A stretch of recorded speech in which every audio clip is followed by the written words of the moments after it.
Here we are. We're going to be looking at CST review. The area that we're going to be covering right now is circles and area. If you're not sure which one that starts with, just so you can have a second here to find it, it's going to be number 34. So look for the section with the question that starts with number 34. So whenever you're ready, go ahead and unpause the video and get started, but I'm going to get started right now. Here we go. Number 34. It says figure ABCD is a kite. And then the question down here at the bottom is, what is the area of figure ABCD in square centimeters? Here's the cool thing about kites, all kites actually. They have this symmetry where this top and bottom is the exact same. And you could even look at that just by the sides of the triangles and such. It says 10, 6, 8. So I could figure out the area of this triangle. It's base times height. Now how do I know which ones are the base and the height? I got three sides. Well, the base and the height are always perpendicular to each other. So that would be this part that I color in blue right here, as well as the other part here that's red. So that's 6 times 8. So 6 times 8 divided by 2 would be the area of a triangle. One triangle is 1/2 base times height. So I do 1/2 base times height, that gives me the area of this triangle. That would be 6 times 8 divided by 2 is 24. That's the same for this one down here because the numbers are the same as well. When I go over to the other side, it's going to be 8 times 15 divided by 2, or just 4 times 15. 4 times 15 is equal to 60, and so is this triangle down here. Knowing that, that means I'll have 24 plus 60 plus 60 plus 24, or 120 plus 48. That's a lot, but it comes out to 168. Now there is an actual formula for the area of a kite. If you wanted to do the shortcut, it's just 1/2 the diagonals. Diagonal 1 times diagonal 2. In this case, diagonal 1 is 21 and diagonal 2 is 16. So 1/2 21 times 16. You'd get the same answer. I mean, whatever seems easier for you. Memorize the formula, figure out how to do it piece by piece. Both ways work. The next one here, this is number 36. It says a sewing club is making a quilt consisting of 25 squares, and each side of the square measuring 30 centimeters. Now, this is kind of weird because it's not clear. There's a little bit of ambiguity. When it says each side of the square, does it mean each side of the square quilt, or does it mean each side of just one square, like this? Because if it's 25 squares, we know that would be 5 by 5. So let's see if we can make these split up into 5 rows and 5 columns. So here's 1, 2, 3, 4, and then if we do splitting, I drew 4 lines, but that's 4 cuts making it 5 columns, 5 rows. Okay, so here's our square, kind of square looking quilt. And the question is each little square going to be 25, well wait, hang on, 30 by 30? Or is the whole thing 30 by 30? So a sewing club is making a quilt consisting of 25 squares with each side of the square measured 30 centimeters. I think they're talking about each square individually. So that'd be 30, 30, 30, 30, 30, and it's asking for the perimeter. Now this makes a little more sense because if the whole thing was 30 by 30, well then it'd be 30 plus 30 plus 30 plus 30, and 30 times 4, that's only 120, and I don't see that in any of these. But if each little square was 30, well then that whole side would not be 30. Instead, it would be 150. 30 times 5 is 150. Well, if this is 5 by 5, that means this side is also 150. And then the bottom's 150, and then the left is 150. So I basically have 4 times 150. If I figure that out, I would get 600. C would have been the answer to number 36. Let's look at the next one here. Again, if you want to pause it, go ahead. I mean, I could go back and look at the answer, but I don't have to wait for you. You just make the video wait. You get to pace it on your own speed. The minute hand of a clock is 5 inches long. What is the area of the circle in square inches created by the hand as it sweeps an hour? Ooh, man, there's a lot going on in this question. So we need to keep a few things in mind. So first of all, we have a minute hand of a clock is 5 minutes long. So that's saying this piece right here, this minute hand, is 5 inches long. So let's go ahead and label that. Something that I'm doing here that you guys might notice is that I'm drawing and labeling everything that they say. Because in geometry, it's all about the picture. So now we got this piece here. Let's take that one back. Let's make it actual. Let's split this up like a normal clock would be split up. So we have these lines split here. We also have it split horizontally. Then each of those quadrants there is also split a couple of times. So we got this one at the 1, and then 2, and then 3 here, and 4, and then 5, and 6, and 7, and, well, 6, 7, 8, and then 9 is all the way at the left, 10, 11, and that's what a clock looks like. It's split up into 12 pieces here. How do I know there's 12? Well, there's 12 hours on a clock. So each of these is 1/12 of the whole. And what it's asking us here is what's the area that it passes in 1 hour. So we have to think about, is it asking us about the minute hand or just 1 hour here? Well, let's check back with the question. This is the thing with the CSTs. The words can really trip you up, so you got to be really careful. It says, what is the area of the circle? Well, it says the whole circle, it sounds like to me, as the hand sweeps an hour. Well, a minute hand has to go 60 minutes, so it has to go all the way around. So we're looking for the whole circle, all of it, from beginning to finish. We're not just looking for a piece. Some people might think it's just one piece. That would have probably been my instinct, but as I read the question a second time, I'm thinking it's the whole clock. In that case, it's just pi r squared. And that's the area of a circle. Well, in this case, the radius is 5, so it's going to be pi times 5 squared, which equals 25 times pi. So it'd be C. Again, looks like we love C today. All right, let's look at number 41 here. 41 is a rectangle. It has a length 20 and width 10. Now, it doesn't actually label that, so let's go ahead and label it for them. They say this is 10, and the top piece here then would be 20. It doesn't really matter what's length and width. I don't know if somebody always told you one side has to be length, the other side has to be the width. Who cares? Length could be going up and down or left and right. Same with the width. All that we know is that they're perpendicular to each other, just like a base and height, because it's the same idea.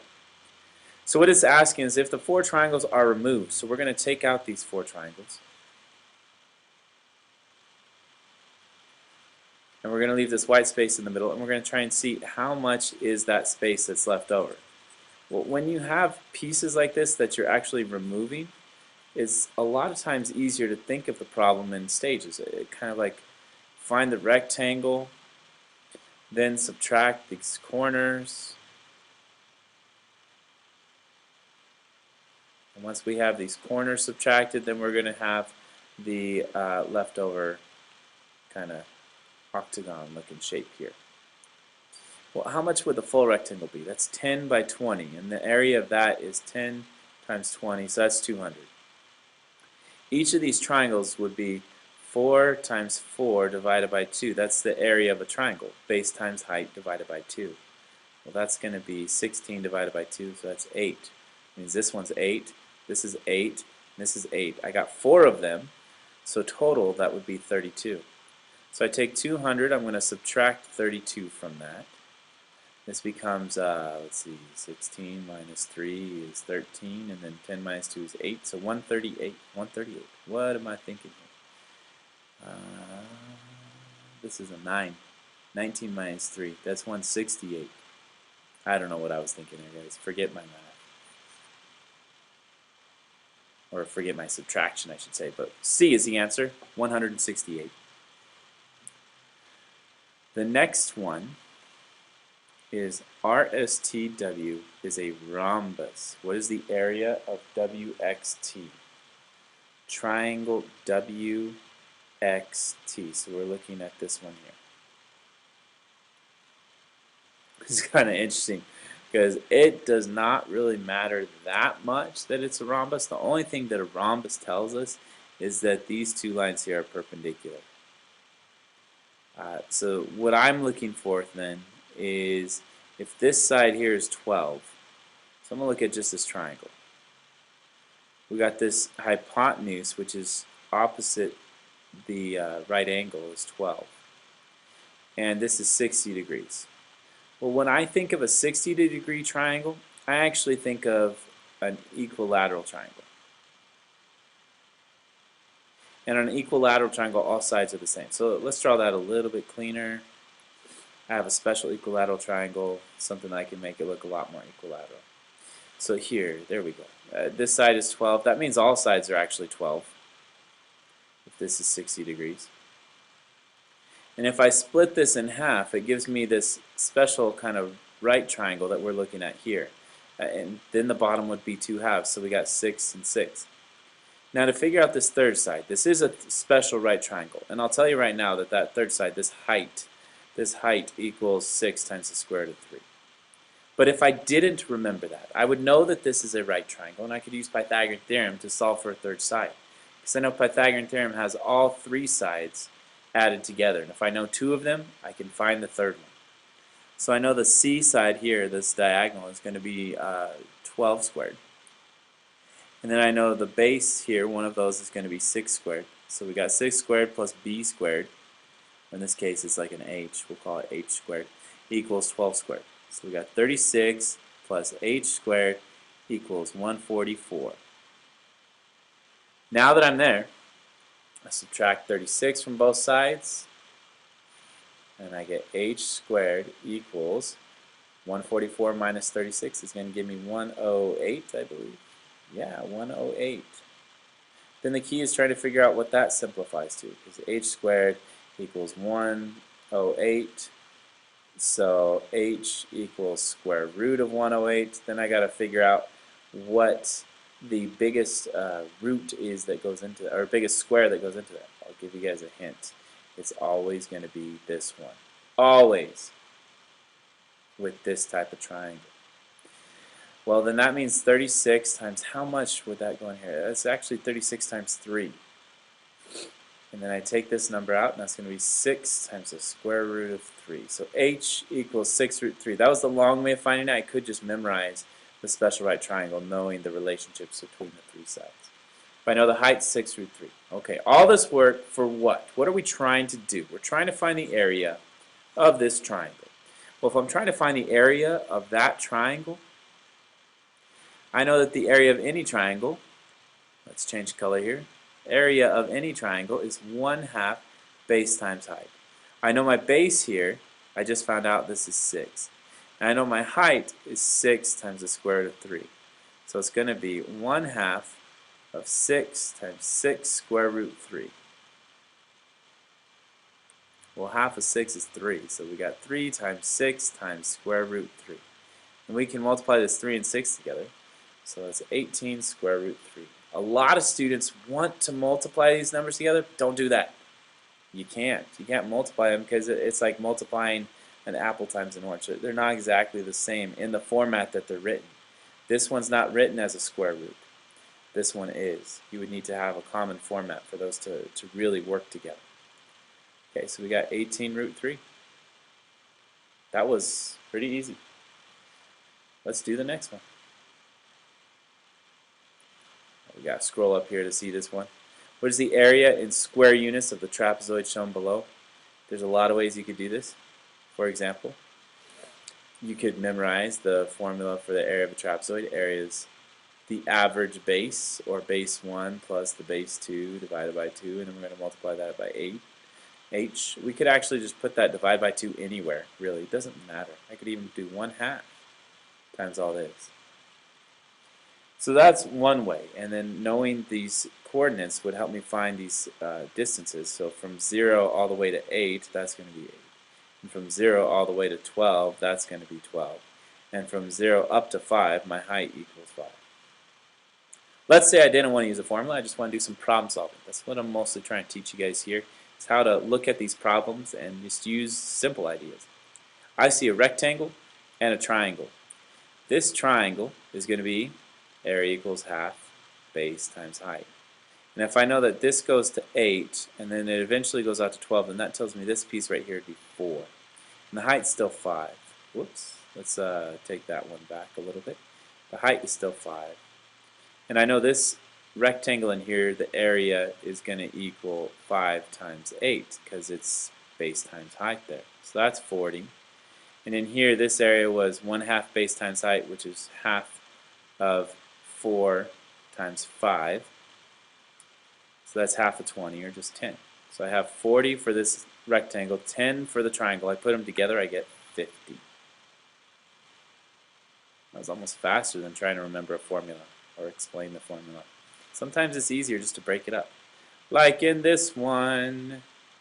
So the figure below is a square with 4 congruent parallelograms inside. In other words, each one's the same. Where's the area and square units of the shaded portion? So what I need to do is I need to find the area of the square, then I need to subtract from that each parallelogram, or 4 of them. The parallelogram, 4 of these. Well, let's look at the square. It says here the side is 12, so if this is 12 by 12, then the area is 144. Now this one here, it says the height is 3, so that means the height for this one is also 3. That means the base for this other piece here is also 5. And the area of a parallelogram is equal to just base times height. So one of these parallelograms is going to be 5 times 3, which is equal to 15. And I have 4 of those, so 4 of those parallelograms is actually 60. So I take 144 from the square, I subtract the 60 because those parts are not included in the shaded area. And what does that give me? Let's see what our options are.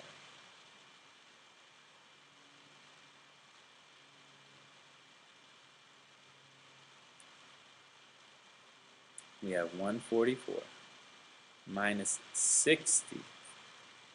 Looks like it's going to be 84. I mean, that's the only one that really makes sense.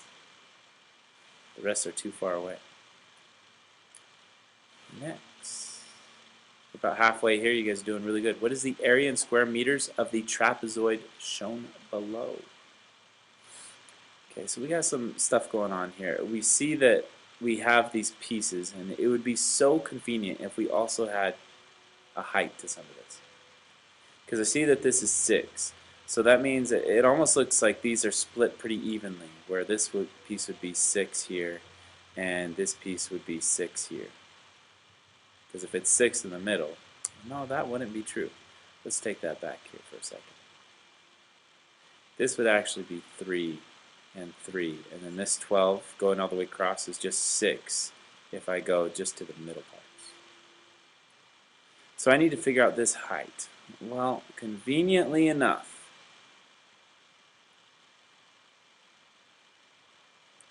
this height has a Pythagorean theorem relationship in it. We got 2 pieces of the Pythagorean theorem, we want to find the third. So that height, let's see if we can set this up right. We got a squared plus b squared equals c squared. Well, the c is always that piece diagonally across from the right angle, so that's going to be the 5. And 3 is going to be one of these, and then we just need the other piece. So we got 9 plus b squared equals 5 squared, which is 25. You subtract 9, we got b squared equals 16. So b, or the height, equals 4. So this right here is 4, which means this is also 4. So if I were to split it up into 3 parts there, I got 2 triangles, 3 times 4, and then divided by 2. So the area of this triangle is 12 divided by 2, or 6. So is this one. And then the middle piece is 6 by 4, so that's 24. So these areas, I'm going to circle them in blue. That's what we got to add together. So 24 plus 6 is 30, and then we're going to add another 6, and we get 36. B. Next one. What is the area in square inches of the triangle below? Oh, that's not too hard. This is something we just looked at earlier. It's where we split this up 5 and 5. And we figured out that 5 squared plus the height squared is going to equal 10 squared. And then we said, okay, 5 squared is 25, and this is 100. And we got the height squared in there. And then when we subtract 25 from both sides, we're going to get the height squared equals 75. And we square root both of these pieces, so h equals the square root of 75, which is really square root of 25 times 3, and the square root of 25 is just 5. So it's 5 root 3. So this piece here, this is 5 square root 3. I'm trying to write sideways there. Alright, so what's the area of a triangle? Well, the area of a triangle is half base times height. And our base happens to be 10, so that's 10. And then our height is 5 root 3. So if I put this all together, I'm going to have half of 10, which is 5. And 5 root 3. I can multiply those 5's together, and I get 25 square root 3. Easy peasy lemon squeezy. 11 of 18 is the slide that we're on, so we're getting pretty close to it. We're on the second half. What is the area in square centimeters of the rhombus if RT equals 16 all the way across, and SV equals 12? Well, there's multiple ways that you can remember this. One thing is, remember this, the formula for area of a rhombus. The area of a rhombus is equal to half the product of the diagonals. Multiply the diagonals together. Well, that would just be half times 12 times 16, or let's do half of 16, which is really 8. 8 times 12 is 96. Is that correct? I think it is. 96, yep. So the answer would be C, but let's say that I did not remember that. What do we do if we don't remember a formula? Let's piece it apart and find each individual part. We know that the whole thing from R to T is 16, and this has symmetry where the left side equals the right side. A rhombus has symmetry across both diagonals, left and right and up and down. That means that the left side has to be the same as the right side. So if RT is 16, then this left side has to be 8, so does the right.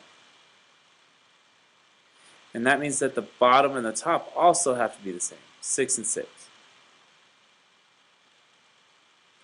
Well, if I'm looking at this, now I got 4 triangles, and each triangle, so it's 4 triangles, and each triangle is 6 by 8.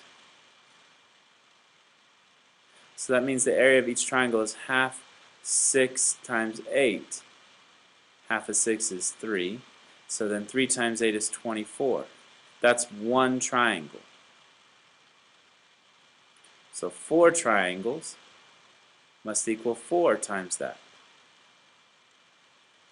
which is 96. Interesting that we get the same answer. Why? Because both methods were correct. Neither one was necessarily better. One might be faster. But whether you memorize the formula or problem solve by piecing it apart, both ways work. Number 72. The point negative 3, 2 lies on a circle whose equation is, which of the following must be the radius of the circle? As we're looking at this, I know that we have this part here. It says 3, 1. So I know that this is x minus h and this is y minus k. That's a little bit of memorizing here going on. We know that with this setup, this is going to be the equation of a circle that we use. So that means my center is at negative 3 comma 1, or negative 1. Yep. So let's draw that. Let's give ourselves a grid to look at. see if we can work this out. So if I have a grid here and I'm trying to graph these things, first let's start with an x and y axis. We'll start our x and y axis in black. Why? Just because it's plain. So we got x-axis, y-axis, and we got a circle that has a center point at -3, -1.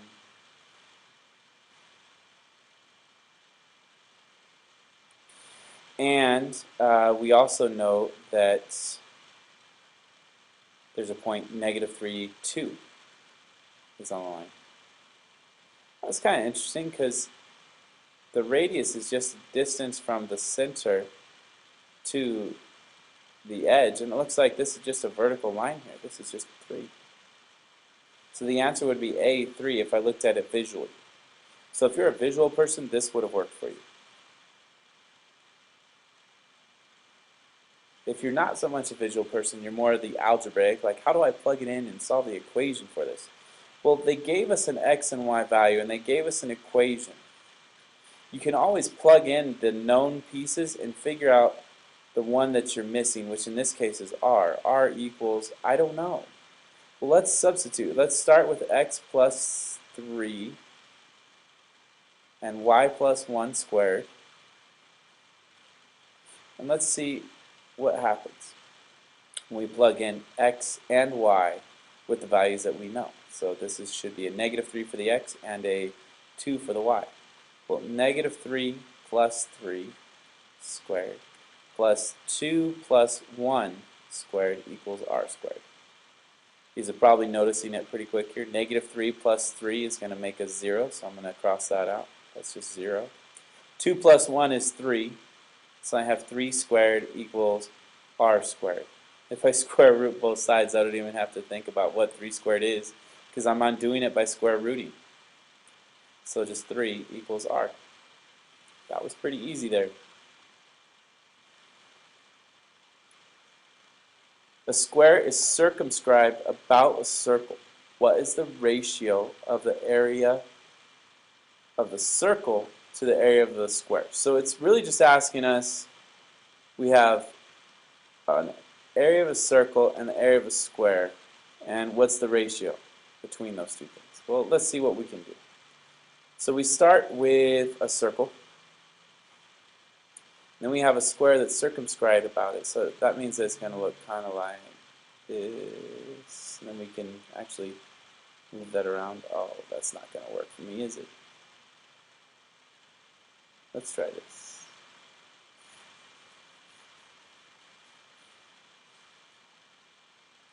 If I draw a square and then a circle inside of it, these two objects I can move back and forth as I need. There we go. So that's what we're looking at. Now, they didn't give us actual sides. When they don't give you numbers and you're asked to come up with numbers, just create some. What do we know about this circle and square? Well, we know that this side here is also the same as the diameter. So let's just figure out what we have. Let's call this side, I don't know, 4. Then this side could also be 4. How do I know that? Because it's a square. That would also mean that my radius here in the middle is going to be 6, or not 6, 2. How do I know that? It's because the radius is half the diameter. The other side would be 2 as well. So with this side, they're all 2. So the area of the circle, the area would equal pi r squared. Pi r squared. And r in this case is 2, so that's going to become 4 pi. The area of the square, this is going to be 4 by 4, so that's going to be 16. Now if I reduce this, I could divide the top and the bottom by 4, and I get pi over 4. That makes sense. Well, what else can we do with that? We got pi over 4. Is that the answer? I guess so. But if I wanted to check it, let's say I just wanted to be completely sure, no questions possible. Let's try some different numbers, see if I come up with the same thing. How about 10? Then this side could be 10 as well. That means that the radius would be 5. So with this radius and all the other radii. Well, then the area of the circle would be pi r squared again. That's pi times 5 squared. And the area of the square would be 10 by 10, or 100. That would simplify to 25 pi over 100. And if I simplify it further, I could divide the top and bottom by 5. I get 1 on top, and, or not by 5, by 25. 25 goes in 25 once, and into 100 4 times. So again, I get pi on top and 4. Now I want you guys to recognize this is the same thing as 1/4 pi. Some people don't recognize that, but it is. So we still get D. I'm going to trust my answer and move on. Number 14, in the circle below, AB and CD are chords intersecting at E. If AE equals 5, let's go ahead and label that. BE equals 12. Okay, so this side's 12. CE equals 6. What's the length of DE? Well, what they're asking us to do is find this side here. Now, there's a lot of ways that you can look at this. You can look at similar triangles and stuff like that. The most helpful thing is to memorize a formula. I know it's kind of hard. You got to memorize lots of formulas for geometry. But the formula, whenever you're trying to find segments that somehow intersect a circle, it always starts with 2 things multiplied equals 2 things multiplied. Now, the 2 pieces that you want to match together are the ones that go on the same line. So that means 5 times 12 is going to equal 6 times something. We don't know. Well, if I divide both sides by 6, that should get me to a way where I can simplify everything and see what the answer would be. That question mark would be 5 times 12 divided by 6. Before I even multiply that, I could reduce or simplify the 12 and the 6 here. So 12 over 6 is really 2 over 1. And 5 times 2 gives me 10. The answer is C. RB is tangent to a circle whose center is A. At point B, BD is a diameter. What's the measure of CBR? CBR. Well, if I'm looking at this, I notice that this is tangent, and if this is tangent to a diameter, which is really the radius as well, tangent lines are perpendicular to the diameter though. So if that side's 25 degrees, I know that this other piece has to add up to 90. So all I got to do is take 90 minus 25. That should equal 65 degrees. B would be your answer. So 65 degrees. This is the piece that we're looking for right there. Let's do the next one. 16 of 18. We got 3 pages to go. Number 90. In the figure below, AB is tangent to circle O at point A. Secant BD intersects circle blah blah blah. So let's start labeling stuff here. Arc AC. So this piece here is 70 degrees. This piece is 110. So if we look at the blue one here, that's 70. And then the other one's 110. It'd be really helpful if I knew arc AD on the other side. That's the one that I really want to know. This one out here. Well, if you notice, if I add all 3 colors together here, that goes all the way around the circle. 70 plus the red plus 110 is going to give me a full circle. And a full circle is going to be equal to 360 degrees. So 360 should equal 70 plus 110 plus whatever that arc AD is. Well, let's go ahead and piece these together. That's 180.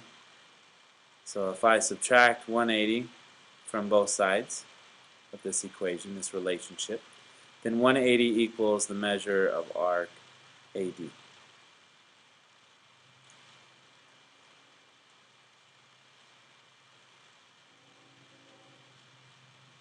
There we go. So this side right here, this is 180. Is that what it was asking? No, it was asking what's ABC out here. Well, in order to figure that one out, I need to do a relationship with these arcs. Whenever we have an angle and 2 arcs, or even 1 arc is somehow related. We have something with arc or arcs divided by 2 is going to equal the angle. Now in this case I have two arcs, the red and the blue one. And the red one is 180 and the blue one is 70.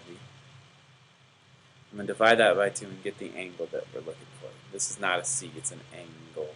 Angle. So now I just have to remember, do I add or subtract these? Well, let's see what would happen. If I add them, that's going to be pretty big. What would we get? 250? 250 divided by 2, 175 degrees, right? 250 divided by 2, no, it's 125 degrees. This does not look like 125 degrees. I'm going to just cancel it out. No way am I going to do that. So I'm going to subtract these two numbers here then. 180 minus 70, that would be 110. And then divide that by 2, and you should get 55. So the measure of the angle is equal to 55 degrees. C would be your answer. Number 91 here. Ooh, we got a triangle. Some interesting stuff going on here. If this arc here, RP, is 140, that actually gives us some information about angle Q. So for Q, we know that the arc is always going to be double this inscribed angle here. The arc divided by 2 is going to equal the angle. Now there's only one arc, so we're not going to add or subtract the arcs. We're just going to take the 140 degrees divided by 2, and that equals the measure of the angle, which is 70. So this angle down here is 70.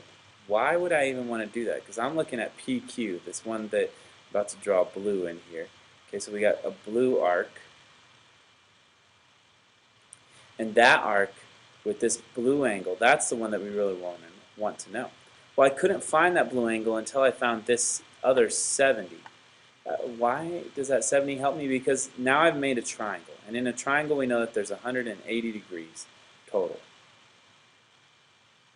If we got 50 and 70 already, that makes 120. So this third side has to be 60. Now if that side is 60, then that means this arc is going to be double that. The only thing that's double that is 120. Now if you were really thinking about this, it's not hard to kind of figure that out as well. Because thinking of a circle, one full circle is 360 degrees. And if I split this into 4 quarter arcs, each of those is going to be 90. If I took a circle and I split it into 3 arcs, kind of like this, this one that is at our left here, that has to be more than 90. And the only thing more than 90 is 120. So even if I forgot this on how to calculate it, I could still just use some reasoning. This is clearly more than 120, more than 70 degrees, and more than 60 and 50. So all those are out. The only thing possible is 120 degrees. Last question of the night. QS is the diameter of the circle below, all the way across. It says PQR. PQR is 106 degrees. So across the top here, this is 106 degrees. It's asking, what's the arc of PS? Well, knowing that this is perpendicular here, some things are kind of happening that we can easily see. First of all, I know that let's call this a C in the middle. I know that PC and CR are the same. I also know that let's make this something, how about A? CA is also congruent to itself. And I know that these are all right angles. If there's one right angle at an intersection, all 4 angles are right angles. That gives me a hypotenuse and a leg. And by hypotenuse leg theorem, these 2 triangles are congruent. And because these 2 triangles are congruent, it creates a sense of symmetry here. I know that this angle is equal to this angle. And if that's 106 degrees, that kind of creates, the diameter also splits this and creates some symmetry here as well. So using some intuition, I can see that the whole circle has 360 degrees.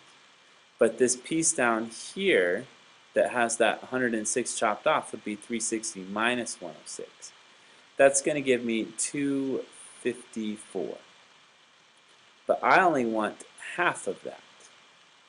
So I'm going to take that 254 and divide it by 2. That's going to lead me toward 127 degrees. The answer would be D.